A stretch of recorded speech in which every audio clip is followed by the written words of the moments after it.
গৃহশিক্ষক YouTube চ্যানেলে সকল ছাত্রছাত্রীদের জানাই শুভকামনা। এর আগের ক্লাসে আমরা তোমাদের মাধ্যমিক ভূগোলের ৬ নম্বর অধ্যায় ভারতের অর্থনৈতিক পরিবেশ, ভারতের শিল্প থেকে ১ নম্বরের গুরুত্বপূর্ণ শর্ট প্রশ্ন নিয়ে আলোচনা করেছিলাম। আজ আমরা এই ক্লাসে এই অধ্যায় থেকে কিছু গুরুত্বপূর্ণ ২ নম্বরের প্রশ্নের উত্তর নিয়ে আলোচনা করব। আমাদের চ্যানেলটা এখনও সাবস্ক্রাইব যারা করোনি তারা সাবস্ক্রাইব করে বেল আইকনটা প্রেস করে রাখবে, তাহলে আমাদের চ্যানেলের নতুন ক্লাসগুলো তোমরা অবশ্যই দেখতে পাবে।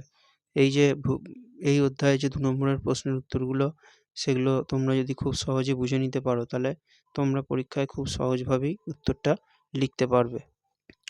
তাহলে এখানে প্রথম যে প্রশ্নটা আছে সেটা কি, পণ্যসূচক বলতে কি বোঝায়? এই প্রশ্নের উত্তরটা তোমরা খুব ভালোভাবে তৈরি করবে, ঠিক আছে? তাহলে এখানে তোমাদের উত্তরটা লিখতে হবে কীভাবে, সেটাও আমরা পাশে লিখে দিয়েছি। এখানে তোমরা উত্তরটা লিখবে সংজ্ঞা, সূত্র আর গুরুত্ব, এই ৩টে পয়েন্টে কিন্তু উত্তরটা তোমরা লিখবে, ঠিক আছে? তাহলে সংজ্ঞা কী হবে, কাকে বলে, যেটা পণ্যসূচক কাকে বলে? কাঁচামালের মোট ওজন আর উৎপাদিত পণ্য, মানে একটা কোনো কাঁচামাল থেকে যে জিনিস তৈরি হয় সেটার ওজন, যদি ওজনের অনুপাতটাকেই পণ্যসূচক বলে। এই দুটোর যে একটা অনুপাত করা হয়, কাঁচামাল আর যেটা জিনিসটা পাওয়া যায় কাঁচামাল থেকে, এই অনুপাতটাকেই পণ্যসূচক বলে। এর একটা সূত্র আছে, সূত্রটা তাহলে কী হবে? সূত্রটা তোমরা পণ্যসূচক দিয়ে সমান দিয়ে লিখবে কাঁচামালের মোট ওজন, তার নিচে লিখবে উৎপাদিত পণ্যের মোট ওজন, ঠিক আছে? এটা অনুপাত যেভাবে বার করে তোমরা জানো সেইভাবে লিখতে হবে। আর এর গুরুত্ব কী হবে? আর এর গুরুত্ব হচ্ছে যে পণ্যসূচকের মান যদি ১ হয় তাহলে সেটাকে বিশুদ্ধ কাঁচামাল বলে, এবং সেখানেই কিন্তু যে কোনো শিল্প গড়ে উঠতে পারে। যেমন হচ্ছে যে আমাদের কার্পাস শিল্প। আর পণ্যসূচকের মান যদি ১-এর বেশি হয় তাহলে কাঁচামালের উৎসের নিকট গড়ে উঠতে দেখা যায়। খুব কাছাকাছি শিল্প তৈরি হয়, যেমন হচ্ছে যে লোহা ইস্পাত শিল্প। তাহলে যতটা ১ কেজি লোহা থেকে কিন্তু ১ কেজি মানে লোহার জিনিস পাওয়া যায় না, একটু কম পাওয়া যায়, ঠিক আছে? এটাকে বলে ১-এর বেশি। আর ১-এর কম হলে শিল্পটি বাজারের কাছে গড়ে উঠতে পারে, ঠিক আছে? এরকম উদাহরণ কিন্তু দেওয়া যেতে পারে। আর এর পরেরটা যেটা আছে সেটা হচ্ছে যে বিশুদ্ধ কাঁচামাল বলতে কী বোঝায়? এটা কিন্তু মাধ্যমিকে ২০২২-এ এসেছিল প্রশ্নটা। এখানে তোমরা সংজ্ঞা, বৈশিষ্ট্য আর উদাহরণ এইভাবেই উত্তরটাকে তোমরা তৈরি করবে, ঠিক আছে? তাহলে এখানে তাহলে কী বলতে হবে? তাহলে যখন কোনো কাঁচামাল থেকে কোনো জিনিস তৈরি করা হয় শিল্পের জন্য, তখন যদি তার ওজন কমে না যায় তখনই সেগুলোকে কী বলে? তখনই সেগুলোকে বিশুদ্ধ কাঁচামাল বলা হয়, ঠিক আছে? যেমন হচ্ছে কার্পাস হবে, পশম হবে, এগুলো। আর এর কিছু বৈশিষ্ট্য আছে, যেমন কী কী? কাঁচামাল আর উৎপাদিত দ্রব্যের ওজনের অনুপাত ১ হলে কাঁচামালটি বিশুদ্ধ প্রকৃতির হবে। এখানে ওজনের অনুপাত হবে ১, তার মানে বিশুদ্ধ কাঁচামাল যেটা হবে, ঠিক আছে? আর এখানে বিশুদ্ধ কাঁচামাল, যেখানে কাঁচামাল পাওয়া যায় সেখানে বা বাজারের কাছেই কিন্তু এই দুটো জায়গাতেই কিন্তু শিল্প তৈরি করা যেতে পারে। এটাই হবে উত্তর, ঠিক আছে? তাহলে খুব ভালোভাবে উদাহরণও লিখবে, যেমন কার্পাস, ঠিক আছে? এরপরে একটি কৃষিভিত্তিক একটি বনজভিত্তিক শিল্পের নাম, এটা মাধ্যমিকে ২০১৯-এ এসেছিল। এই প্রশ্নটা অবশ্যই পড়ে রাখতে হবে তোমাদের পরীক্ষার জন্য। কৃষিভিত্তিক শিল্পের উত্তর তোমরা লিখবে পাট শিল্প বা কার্পাস বয়ন শিল্প, যেটা ইচ্ছা। আর বনজভিত্তিক শিল্প, এখানে কাগজ শিল্প হবে, রবার শিল্প, এগুলো হবে, ঠিক আছে? এখানে ২ নম্বর বেশি ব্যাখ্যা করার দরকার নেই। এরকম যদি প্রশ্ন থাকে তাহলে দুটো নাম লিখলে ২ নম্বর কিন্তু পাওয়া যাবে, ঠিক আছে? এর পরের প্রশ্ন যেটা, সেটা হচ্ছে যে ভারতের রুর কাকে বলে? ভারতের রুর বলতে কী বোঝায়? তাহলে এখানে রুর জার্মানির একটা জায়গার নাম, ঠিক আছে? সেখানে রাইন আর তার উপনদী, যে সেই উপনদীকে মানে সেই উপনদীর চারপাশে যে একটা শিল্প তৈরি হয়েছে সেই উপনদীর পাশে, সেটাকেই বলা হয় রুর শিল্পাঞ্চল। আর ঠিক একইভাবে, ঠিক তেমনভাবেই আমাদের দামোদর নদীর উপত্যকায় রানীগঞ্জে কয়লার উপর ভিত্তি করে একটা লৌহ ইস্পাত শিল্প গড়ে উঠেছে। মানে রানীগঞ্জে যে কয়লাটা পাওয়া যায় সেই কয়লাটাকে নিয়ে একটা লোহার কারখানা, লৌহ ইস্পাত শিল্প গড়ে উঠেছে। তাহলে এই যে আমাদের পশ্চিমবঙ্গের এই যে কারখানাটার সাথে ওই জার্মানির ওই কারখানাটার অনেক মিল পাওয়া যায়, সেই জন্যই এটাকে ভারতের রুর বলে।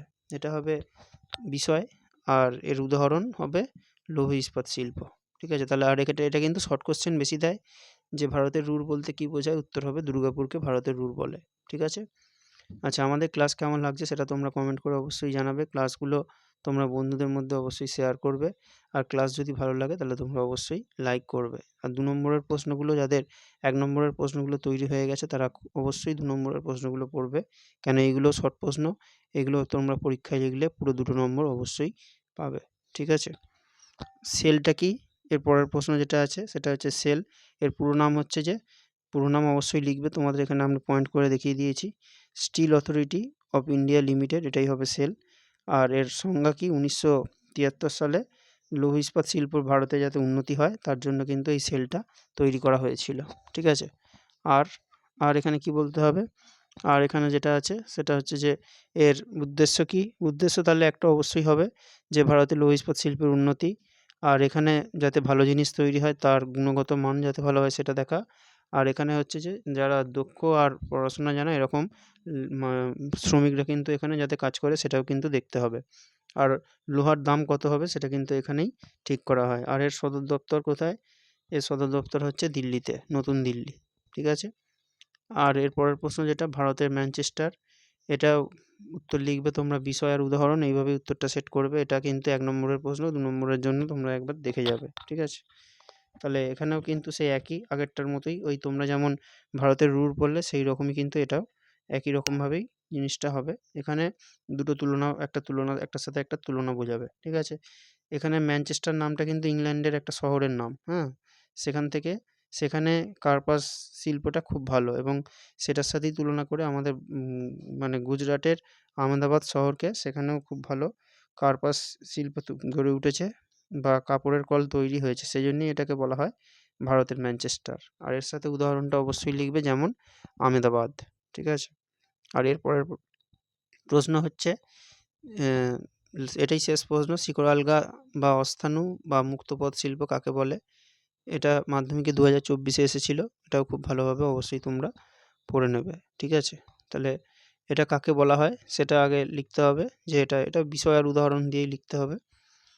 তাহলে উম যে শিল্পে পণ্যসূচকের মান এক, মানে একই যতটা কাঁচামাল আছে ততটা কাঁচামাল থেকে যদি ততটাই জিনিস পাওয়া যায় তাহলে সেটাকেই বলা হয় বিশুদ্ধ কাঁচামাল, তাই তো? আর এই যে কাঁচামালটা সেটাকে কি করা যায়? সেটাকে খুব কাছাকাছি বা বাজারের মানে যেখানে পাওয়া যায় সেখানে বা বাজারের মাঝখানের কোনো একটা জায়গায় কিন্তু শিল্প তৈরি করা যেতে পারে। ঠিক আছে? সেই জন্যই সেটাকে কি বলে? তাহলে যেকোনো জায়গায় শিল্প তৈরি হতে পারে, তাই এই শিল্পকে বলা হয় মুক্তপদ বা অস্থাণু বা শিকড় আলগা শিল্প। ঠিক আছে? মানে এটা খুব সহজেই যেকোনো জায়গায় তৈরি করা যেতে পারে। সেই জন্যই কিন্তু এটা বলা হয়। আর উদাহরণ কি হবে? উদাহরণ হবে আমাদের কার্পাস বয়ন শিল্প। ঠিক আছে? তাহলে এইগুলোই তোমরা ভালোভাবে তৈরি করো। এরপরে আমরা এই অধ্যায় থেকে আরও কিছু গুরুত্বপূর্ণ ২ নম্বরের প্রশ্নের উত্তর নিয়ে আলোচনা করব।